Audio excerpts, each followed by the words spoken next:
Hello everyone, welcome back to the channel. আমাদের cracker series চলছে mathematics এবং GS এর। ক্র্যাকার সিরিজ ম্যাথমেটিক্স এর আজকে 15th ক্লাসের ফার্স্ট কোশ্চেন দেখো, মানে 206 নম্বর কোশ্চেন, কন্টিনিউয়াস সিরিজ। নেক্সট দেখো, বলেছে 206-এ 43,000 টাকা 43,000 টাকা এ, বি এবং সি এর মধ্যে এমনভাবে বিতরণ করা হয় যে এর 40%, বি এর 60% এবং সি এর 1/3 পরস্পর সমান। এর প্রাপ্ত টাকার পরিমাণ কত? এর প্রাপ্ত টাকার পরিমাণ যদি আমাকে বার করতে হয় তাহলে এ, বি, সি এদের ইন্ডিভিজুয়াল রেশিও লাগবে। তিনজন মিলে 43,000 টাকা খাচ্ছে, তাহলে ওখান থেকে এ কত পেয়ে যাব। এখানে বলেছে এর 40%, এ এর 40% ইকুয়ালস টু বি এর 60% আর ইকুয়ালস টু সি এর 1/3। এইগুলো পরস্পর সমান বলে দিয়েছে। যেহেতু পরস্পর সমান বলেছে তাই ইকুয়াল করেছি। এখন 40% মানে তো 2/5, এ ইন্টু 2/5, বি এর 60% মানে হচ্ছে গিয়ে 3/5 ইকুয়ালস টু সি এর বলা আছে 1/3, সি এর 1/3 এর সাথে সমান ইকুয়ালস টু সি ইন্টু 1/3। এখান থেকে A is to B is to C তোমরা রেশিও বার করা জানো। সহগগুলো রেসিপ্রোকাল করব, তাহলে এর সহগ 2/5 আছে, সহগের রেসিপ্রোকাল কত হবে 5/2।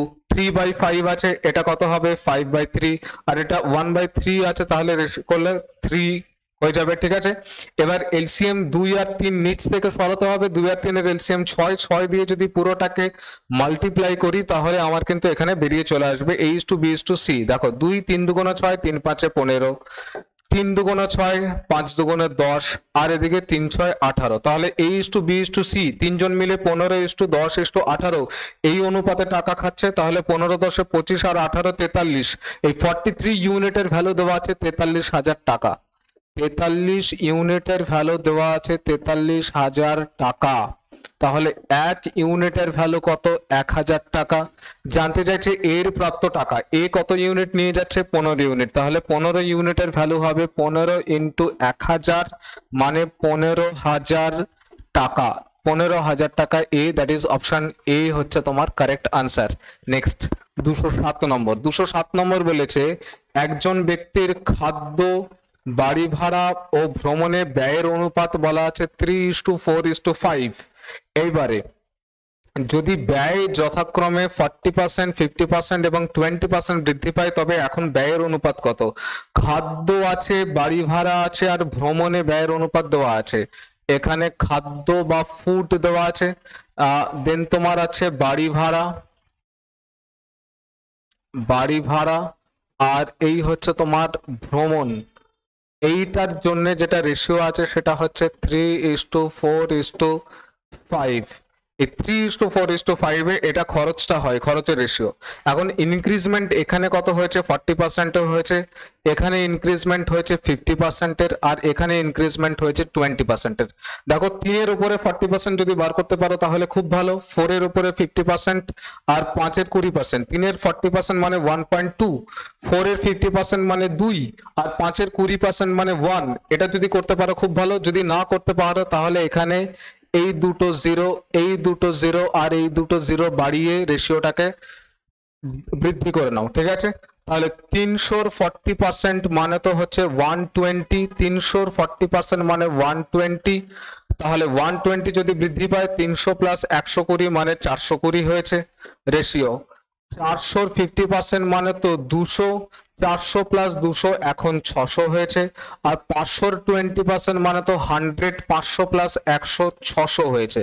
তাহলে এই যে রেশিও যদি হয় তাহলে এখন করি আমি, তাহলে 0 0 0 তিনটে থেকে কাটা চলে যাবে। 6 7 42, 6 10 60, 6 10 60, 7:10:10 মানে অপশন বি হচ্ছে তোমার কারেক্ট আনসার।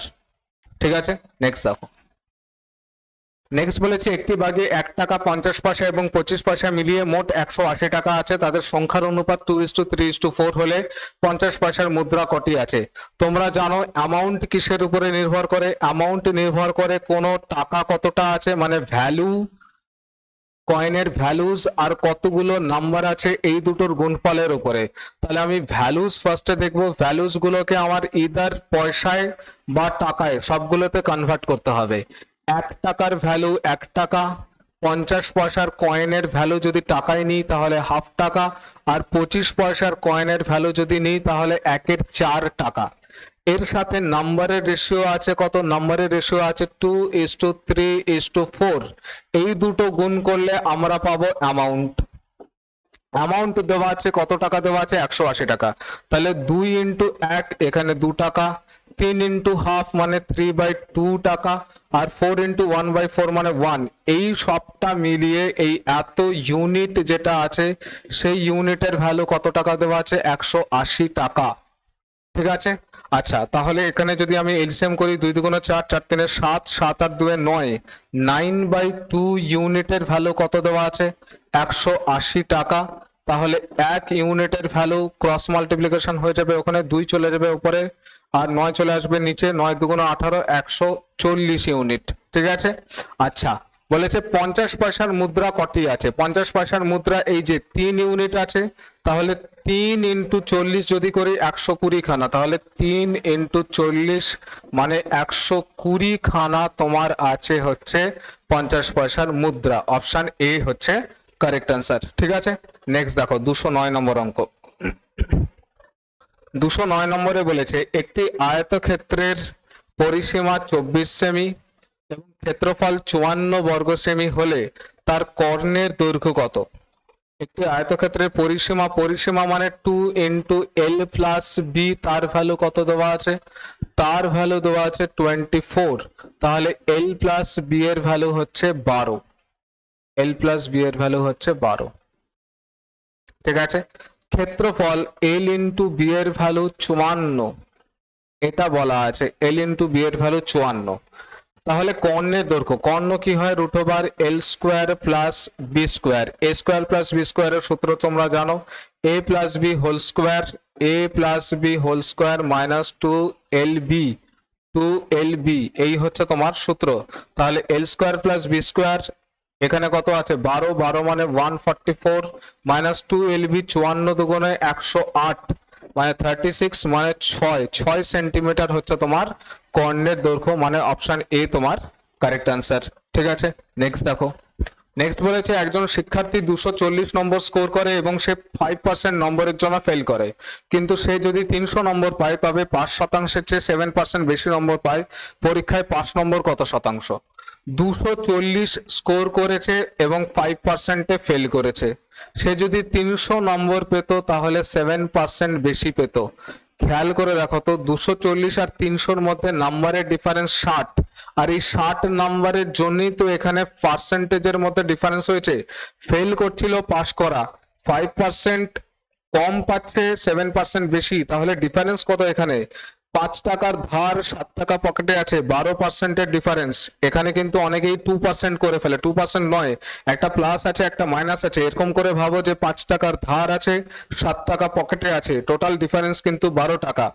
একজনের 5 টাকা ধার, আরেকজনের পকেটে 7 টাকা আছে, দুজনের মধ্যে ডিফারেন্স 12 টাকার। এই 12%-এর ডিফারেন্স কেন হয়েছে, কারণ মার্কসে এখানে 60 মার্কসের ডিফারেন্স আছে তাই। তাহলে 12%-এর ভ্যালুই 60। স্যার কি করতে চাইছেন, করতে চাইছি আমি টোটাল মার্কসটা বার করতে চাইছি, কেন, কারণ পাসিং পার্সেন্টেজ চেয়েছে। 5 নম্বর কত শতাংশ, আমি ইদার এইটাকে পার্সেন্টেজে কনভার্ট করব, করে 7% মাইনাস করে দেবো, পাসিং পার্সেন্টেজ বেরিয়ে যাবে। কেন, কারণ এটা এক্সট্রা আছে, কিংবা এইটাকে পার্সেন্টেজে কনভার্ট করব, করে 5% যোগ করে দেবো, তাহলেই পরীক্ষায় 5 নম্বর কত শতাংশ বেরিয়ে চলে আসবে। এইবারে 12%-এর ভ্যালু 60, তার জন্য আমার ফুল মার্কসটা দরকার, তাহলে 1%-এর ভ্যালু 5, 100%-এর ভ্যালু কত 500। এবার 500-র মধ্যে আমি দেখবো 300টা কত পার্সেন্ট, এই যে 300 যেটা আছে সেটা 500-র মধ্যে কত পার্সেন্ট। পার্সেন্ট করবার জন্য 100% গুণ, তোমরা জানো 1 2 কাটা 5 6 30, এটা 60%।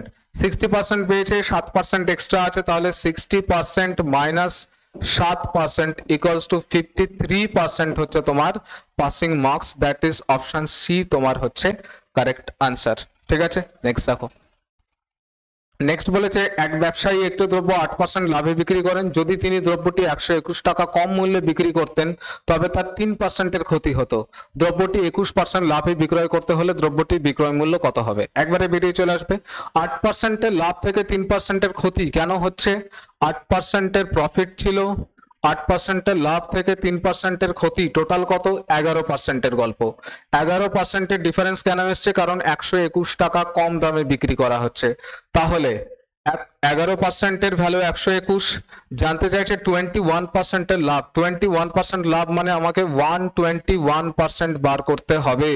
তাহলে 11% ভ্যালু 121, 1% ভ্যালু 11, তাহলে 121 ভ্যালু কত? 121% ভ্যালু 121 ইন্টু 11 গুণ করলে হবে 1331, কারণ 11 কিউব হচ্ছে 1331 টাকা। এই যে অপশন ডি হচ্ছে তোমার কারেক্ট আনসার। 21% লাভ নিতে গেলে 1331 টাকায় বিক্রি করতে হবে।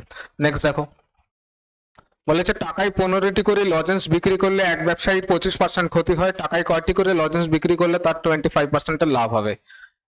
প্রাইস রেশিও আর কোয়ান্টিটি রেশিও সবসময় উল্টা উল্টি চলে। প্রাইস রেশিও 25% এর ক্ষতি হচ্ছে মানে কত পাচ্ছে? 75%, আর 25% এর লাভ মানে দরকার কত? 125%।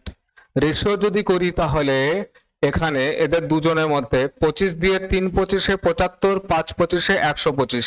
কোয়ান্টিটি রেশিও কি দাঁড়াবে? 5:3। কোয়ান্টিটি রেশিও দাঁড়াবে 5:3। তাহলে এই 5 ইউনিটের ভ্যালু আগে কত করে বিক্রি করতো? 15টা করে। ঠিক আছে, 5 ইউনিটের ভ্যালু 15, 1 ইউনিটের ভ্যালু 3, তাহলে 3 ইউনিটের ভ্যালু 3 এ 3 এ 9, তার মানে টাকায় 9টা করে বিক্রি করতে হবে। 9টা করে বিক্রি করলে তোমার 25% লাভ হবে। এটার একটা ভ্যালু দেওয়া আছে, এটার জানতে চাইছে। আচ্ছা, এটা যদি আমি দেখি, এটা উল্টে গেলে 9 এর 7 হবে। 2 মাইনাস 9 এর 7 মানে দেখো 7 দুগুণ 14, 14 মাইনাস 9 মানে 5 এর 7, এটা দাঁড়াবে 5 এর 7। ঠিক আছে, তাহলে 3 প্লাস 1/5/7 এটা হবে। 5/7 উল্টালে কত হবে? 7/5। তাহলে 3 প্লাস 7/5, দেখো একটুখানি কোথায় করি, এখানে করি, চলো। 3 প্লাস 7/5 এমনিই করা যাবে মুখে, আমি জাস্ট একবার করে দেখাচ্ছি। 3 5 15, 15-এর সাথে 22, 22-এর 5, তাহলে এই নিচের ভ্যালুটার আসছে ভ্যালু কত?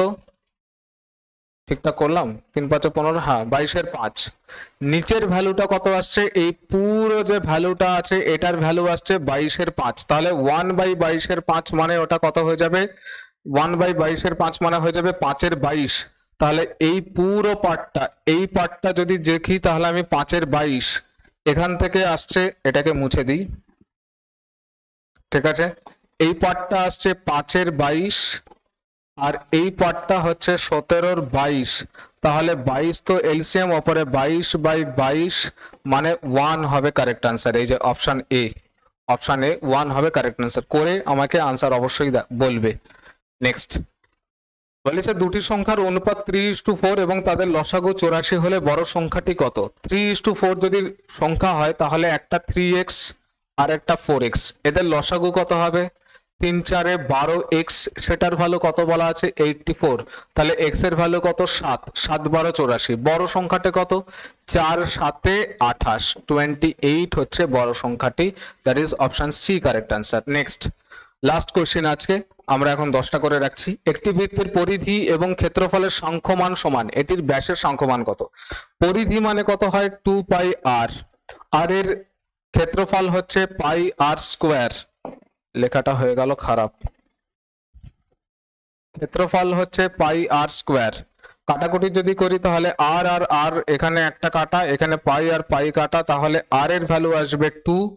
এখানে কিন্তু ব্যাসার্ধ চাইনি, ব্যাসের সংখ্যমান চেয়েছে। যে দেখো ব্যাসের সংখ্যমান মানে 2r, 2r এর ভ্যালু হয়ে যাবে 4।